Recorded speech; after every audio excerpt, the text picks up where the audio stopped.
पाकिस्तान के खिलाफ साजिशें कौन करता है, दहशतगर्दी की कार्रवाइयां कौन करता है, ये पूरी दुनिया जानती है। अफगानिस्तान की सिचुएशन चेंज हुई है अतर, उस पे इनको आग क्यों लगी हुई है? ये क्यों इतने ज्यादा परेशान है, बुखलाहट का शिकार है अतर? ये थोड़े से रेस्पेक्टेबल अल्फाजों का इस्तेमाल करें मोदी जी के लिए। हिंदुत्व आप ऐसे बोल रही हैं, आपके बोली से लग रहा है जैसे आप ISIS बोल रही हैं, या फिर आप तालिबान बोल रही हैं, या फिर इस तरह के जो दहशतगर्द तंजीमें हैं उसकी बात कर रही हैं। हिंदुत्व ऐसा कुछ नहीं है। हमारे वजीर आजम को रोज इनके मीडिया के ऊपर भिखारी कहा जाता है, रोज उसको कटोरा खान कहा जाता है, हमें तो बुरा नहीं लगता। पूरी दुनिया में पाकिस्तान का मजाक उड़वा रहे हैं आप लोग। आपने सबसे पहले घबराना नहीं है।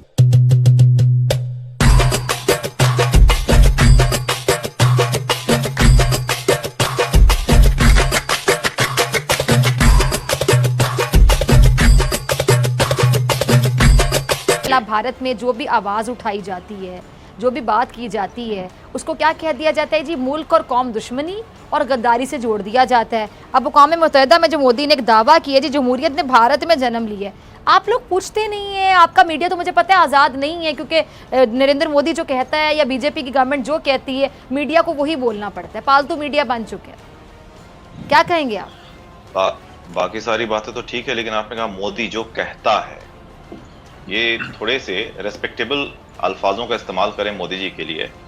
वो 1 अरब 30 करोड़ की जो जनता है, अवाम है, उसके रिप्रेजेंटेटिव हैं। बात अब यहाँ से शुरू करते हैं। आपने जैसा बोला, लोकतंत्र, जमहूरियत भारत में शुरू हुई, यकीनन भारत में शुरू हुई। पता नहीं आपने तारीख पढ़ी है या नहीं, लेकिन जब 16 महाजनपद होते थे हमारे यहाँ एंशिएंट इंडिया में, जब सम्राट अशोक, चंद्रगुप्त मौर्य, महापद्मनंद, ये लोग जब आए, उससे पहले 16 मेट्रो सिटीज होते थे इंडिया में, जिसमें अफगानिस्तान भी था, पाकिस्तान भी था आपका, और ये बांग्लादेश भी था, और पूरा इंडियन सब कॉन्टिनेंट था। तो जमहूरियत यहीं से शुरू हुई। जहां तक बात है हिंदुत्व की, तो हिंदुत्व आप ऐसे बोल रही हैं, आपके बोली से लग रहा है जैसे आप ISIS बोल रही हैं, या फिर आप तालिबान बोल रही हैं, या फिर इस तरह के जो दहशतगर्द तंजीमें हैं उसकी बात कर रही हैं। हिंदुत्व ऐसा कुछ नहीं है। और हाँ, अगर हिंदुत्व भारत में नहीं चलेगा तो कहां चलेगा? ज्यूज का एक देश है, एक मुल्क है, ये बौद्ध लोगों के 18 देश हैं, आपके 57 देश हैं, हमारा एक तो होना चाहिए। बावजूद इसके आप देखिए, हिंदुत्व को आप चाहे कितना भी बुरा भला कह लें, लेकिन आपको यह भी ध्यान रखना चाहिए कि मुसलमानों के 72 फिरके, यानी आप यहाँ पे बात ये मान रहे हैं, ऑन रिकॉर्ड प्रोग्राम में बात मान रहे हैं कि हाँ वहाँ ये, मुझे बोलने दीजिए, ठीक है, मुझे बोलने दीजिए, अच्छा जी, कंप्लीट कीजिए। यानी आप ये बात मान गए, ठीक है, कि वहाँ अक़लियतों को दबाया जा रहा है। जी जी, बात तो करने दीजिए मुझे। मैं माना कुछ भी नहीं हूँ, मैं माना कुछ भी नहीं हूँ, मुझे बोलने दीजिए। आपकी बात आपके जवाब से बिल्कुल क्लियर है। मुसलमान, आपकी तरफ कंप्लीट कीजिए आप। मुसलमानों के 72 फिरके, मुसलमानों के 72 फिरके पीसफुली इंडिया में रहते हैं। को दुनिया का कोई भी ऐसा मुल्क दिखा दीजिए जहां शिया और सुन्नी एक साथ पीसफुली कोएग्जिस्ट करते हो। और जो हिंदुत्व फोर्सेज हैं, हिंदुत्व फोर्सेज से आपका मतलब क्या है, मैं अभी तक समझा नहीं कि आप कहना क्या चाह रही हैं। हिंदुत्व जो है एक आइडिया है, इट्स नॉट लाइक, यानी वह हिंदुओं के अलावा तमाम लोगों पर जिंदगी जीरन बनाई हुई है, वहां पे किसी को रहने का इख्तियार नहीं दिया जा रहा। वहां पे मुसलमान परेशान है, वहां पे तमाम जो क्लियर थे वो सफर कर रही हैं। अगर मुसलमान परेशान है वहां पर, अगर मुसलमान भारत में परेशान है, रोहिंग्या मुसलमान क्यों आ रहे हैं? अभी अफगानियों को हम और वीजा देंगे, ई वीजा दे रहे हैं हम अफगानियों को, जो तालिबानी है अफगानिस्तान में, जहां मुसलमान ही मुसलमान का कत्ल कर रहा है, उसको एक हिंदू राष्ट्र, आई मीन डेमोक्रेसी, आप हिंदू राष्ट्र बोल सकती है, ये डेमोक्रेसी है, ये डेमोक्रेटिक कंट्री जहां पर हिंदुओं का बाहुल्य है, हिंदुओं के मेजॉरिटी है, वो मुसलमानों को, अफगानिस्तान के मुसलमानों को अपने यहाँ रहने के लिए बहुत सारे ई वीजा दे रहा है। और आपको बता दो, जहां मैं रहता हूँ, जिस सोसाइटी में रहता हूँ, यहाँ पर भी ढेर सारे अफगानिस्तानी रहते हैं, पीसफुली रहते हैं। बाकी और अभी आपने हाल ही में देखा होगा था कि जो अभी जावेद अख्तर जो मारूफ शायर है, उनके साथ क्या हुआ है, और नसीरुद्दीन शाह साहब भी बड़ा खुलकर बात कर रहे हैं। उन्होंने कहा जी यहाँ पे तो जमहूरियत है ही नहीं, जमहूरियत नाम की चीज है ही नहीं, रत्ती भर जमहूरियत नहीं है इंडिया में। मतलब जो मुसलमान है वहां पे, उन पे जमीन तंग की जा रही है। देखिए, जमहूरियत जो होती है, डेमोक्रेसी होती है, वो डेमोक्रेसी में रवैये होते हैं, एटीट्यूड्स होते हैं। कोई एक कहने से डेमोक्रेसी नहीं हो जाती। आज amnesty international amnesty international Bharat को छोड़ के चली गई है और मोदी जाके यूएन में हमें बता रहे हैं कि हम दुनिया की सबसे पुरानी जमहूरियत हैं। अब एक्शंस जो है ना, they speak louder than words. तो मोदी जी के बातें तो बड़ी अच्छी उन्होंने की, लेकिन ग्राउंड पे क्या हो रहा है उसके ऊपर आप एमनेस्टी इंटरनेशनल की रिपोर्ट देख लें, आप ह्यूमन राइट्स की रिपोर्ट देख लें, आप दीगर जो यूनाइटेड नेशंस के अपने इदारे हैं उनकी रिपोर्ट्स देख लें। तो हमारा कोई मकसद किसी को टारगेट करना नहीं है, हमारा मकसद उस चीज को पॉइंट आउट करना है जो वहां का, जिसका जिक्र आपने किया। मैं अपनी बात उस पर खत्म करूंगा। जो गोदी मीडिया है वो मीडिया कभी भी आपको असली शक्ल नहीं दिखाएगा।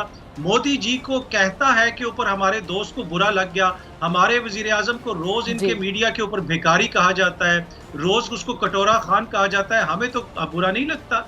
आप अगर हमसे ये कहते हैं कि आप जो है और हैं का इस्तेमाल करें और अपने यहाँ आपकी जो हालत है उस हालत को आप अगर अपना मीडिया खोल के देख लें तो आपको नजर आ जाएगा। और ये वही मीडिया है कि लाशें भारत की सड़कों के ऊपर गिर रही थी कोविड से और ये जे मोदी कर रहे थे। तो ये अपने दुश्मन, एक क्रिटिकल फ्रेंड होना, एक ऐसा फ्रेंड जो आपकी गलतियों की निशानदेही करे, वो आपका दुश्मन नहीं होता, वो आपका दोस्त होता है, चाहे वो कहीं से भी करे। तो इसके ऊपर इनको खुद गौर करने की जरूरत है। ठीक है दुबे जी, आप कुछ कहना चाह रहे हैं? जी सबसे पहले तो मैं अतर जी का धन्यवाद अदा करना चाहूंगा। अतर जी ने आखिरकार आज मान ही लिया कि भारतीय प्रधानमंत्री ने बातें बहुत अच्छी। अतर जी, उम्मीद करता हूं कि आप समझ सकेंगे भारत की पॉलिसी को। आज नहीं तो कल पाकिस्तान की आवाम की समझ में आएगी भारत की पॉलिसी, कि भारत की पॉलिसी वसुधैव कुटुंबकम वाली है। आगे मैं 1857 से अपनी बात शुरू करूंगा। जैसा कि 1857 के बारे में पाकिस्तान में भी सभी लोग जानते होंगे और पाकिस्तानी आवाम को भी ये विचार करना चाहिए, क्या मंगल पांडे ने भारत की आजादी की लड़ाई लड़ी, दिल्ली की आजादी की लड़ाई लड़ी, भोपाल की आजादी की लड़ाई लड़ी, या झांसी की आजादी की लड़ाई लड़ी? लक्ष्मीबाई ने कौन सी आजादी की लड़ाई लड़ी और गौस खान जी ने कौन सी आजादी की लड़ाई लड़ी? क्या उसमें लाहौर नहीं था? क्या उसमें रावलपिंडी नहीं था?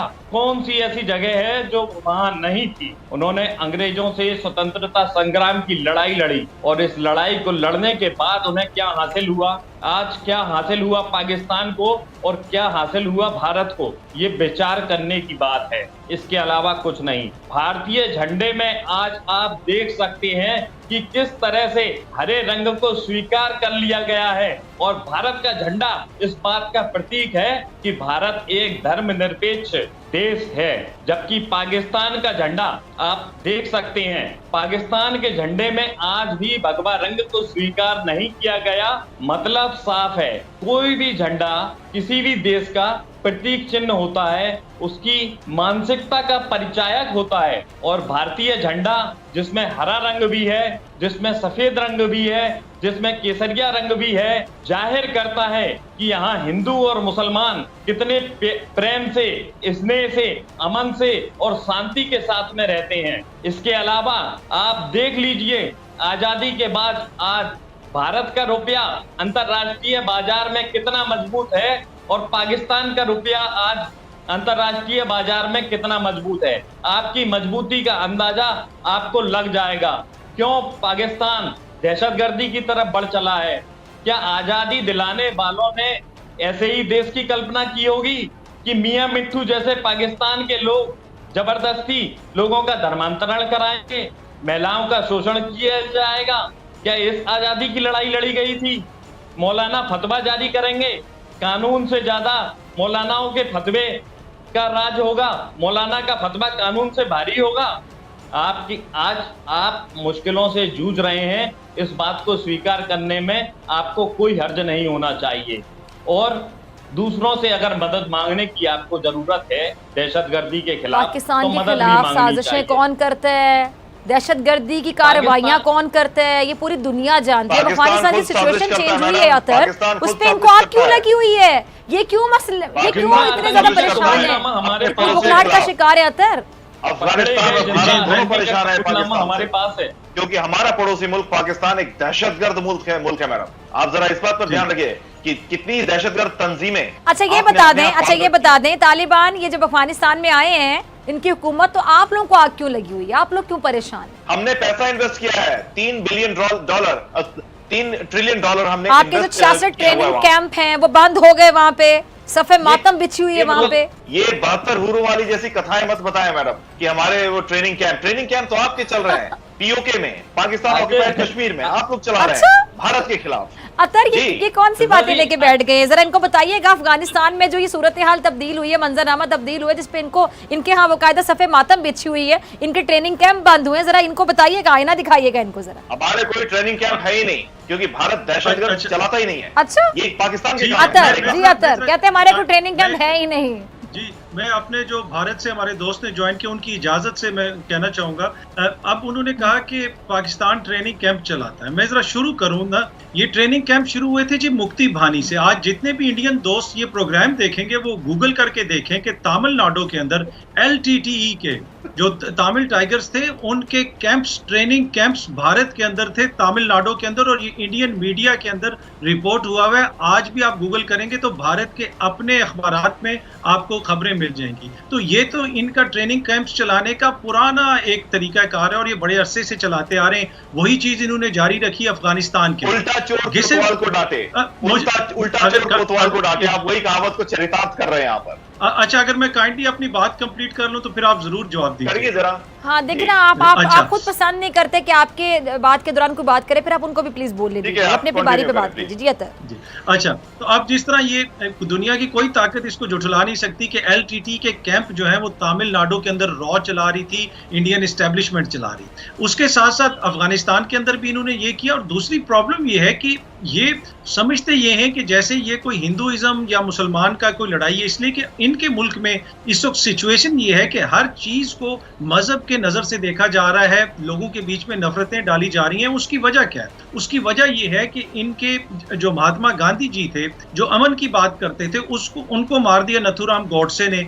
नथुराम गॉडसे जो है वो हीरो हैं मोदी जैसे लोगों के, और इनकी जो RSS है उनके वो हीरो हैं। और उसके साथ साथ आप आगे इनका वायलेंट देख लें, पूरी हिस्ट्री आप इनकी उठा के देख लें, इनके अपने ही लोगों ने उनको मार दिया, मोहतरमा गांधी साहिबा को मार दिया। उसके बाद राजीव गांधी साहब के साथ क्या हुआ? तो ये इस तरह पेश करते हैं कि जैसे भारत कोई अमन का यूटोपिया है और पाकिस्तान में कोई ऐसी चीज हो रही है जो दुनिया में कहीं पे नहीं हो। देखिए, बुराइयां पाकिस्तान में भी होंगी, बुराइयां भारत में। जब तक हम अपनी बुराइयों का उसको समझते नहीं है, पाकिस्तान की प्रॉब्लम ये है कि पाकिस्तान में अगर किसी मंदिर पे अटैक हो ना तो सुप्रीम कोर्ट उसका नोटिस लेके उन लोगों को बुला के उनको कहती है कि इनको जूते भी लगाओ और 1 हफ्ते के अंदर अंदर वो मंदिर भी दोबारा बनाओ। दूसरी तरफ जो दुनिया की सबसे बड़ी जमहूरियत, और मोदी जी जो कहते हैं कि हमारी जमहूरियत दुनिया में सबसे पुरानी है, ये वही मोदी जी हैं जिनकी जमात ने भारत के अंदर बाबरी मस्जिद को तोड़ा। और जब बाबरी मस्जिद को तोड़ा तो तभी वो अपनी जमहूरियत में मकबूल हुए, इसलिए कि पहले तो बीजेपी को कोई पूछता ही नहीं था, 2 सीटें नहीं मिलती थी बीजेपी को। 90s में जब इन्होंने तोड़ी बाबरी मस्जिद तो उसके बाद ये हीरो बन गए। तो ये है आपकी जमहूरियत का रंग कि वहां पे आप ना मस्जिद को चलने देते हैं, ना चर्च को चलने देते हैं, सिर्फ और सिर्फ उसी को चलने देते हैं जो आपकी, जिस पे आपकी रजा हो। ऐसा नहीं है, हमें किसी मजहब से कोई प्रॉब्लम नहीं है। पाकिस्तान का किसी दुनिया के किसी मुल्क के साथ हमें कोई प्रॉब्लम नहीं। हमें इशू वो है जो आपकी हरकतें हैं जिस किस्म की। बाकी POK की बात की अपने दोबे जी ने, और पाकिस्तान के कमजोर होने की बात की, तो भाई वेट किस चीज का कर रहे हैं ना? इतना स्ट्रांग लीडर है आपका मोदी, आए POK वापस ले लें। मैं तो हमेशा ऑफर करता हूं कि भेजें अपनी सेना को, ले लें वापस अगर हिम्मत है तो बस ये बातें ही होती रहेंगी, इससे कुछ हल नहीं होना। अपनी गलतियों को माने और बैठ के अच्छे तरीके से बातचीत से मसाइल हल करें। जैसा कि अतहर साहब ने बोला, पाकिस्तान को कोई प्रॉब्लम नहीं है, हिंदू मुसलमान इनसे कोई प्रॉब्लम नहीं है। 25% हिंदुओं को आप लोगों ने जबरदस्ती इतना मुसलमान बना दिया कि आज 1% से भी कम मुसलमान पाकिस्तान में रह गए, ठीक है। और जो दहशतगर्दी तंजीम की आप बात करते हैं, आप देखिए आपके यहाँ से वो अजमल आमिर कसाब, वो मुंबई में जो अटैक करने वाला पकड़ा गया था, उसका आपने नकली ID कार्ड भी बना दिया था, कोई चौधरी के नाम से कलावा बांध रखा था। हिंदू जो ये अपने हाथ में कलावा बांधते हैं, मतलब ठीक है, वो आपकी फितरत में है, आप नहीं बाज आएंगे, करते रहिए आप देखिए आज भी आप भारत की सरहद में घुसने की कोशिश करते हैं और हम चांद से लेके मरीख तक पहुंच गए। तो अपनी फितरत नकली ID कार्ड बनाने में आप लोग मेरे ख्याल से महारत रखते हैं। कुलभूषण मुबारक पटेल, हाँ कुलभूषण यादव, अगर वो रॉ का आदमी होता आप पकड़ ही नहीं सकते थे उसे। कुलभूषण यादव आदमी वाकई में होता तो नहीं। कुलभूषण क्या करने आया था? बॉम्बे बिरयानी का स्टॉल लगाने आया था पाकिस्तान में, क्या करने आया था? अपने मुंह से माना है वो क्या करने आया था यहाँ पे? वो एक तिजारती था, वो व्यापारी था, तिजारत करने गया ये था। आप बताएं लोगों कि ने वो ईरान में कुलभूषण घुसकर था के या उसे मुबारक पकड़ा है। पटेल था?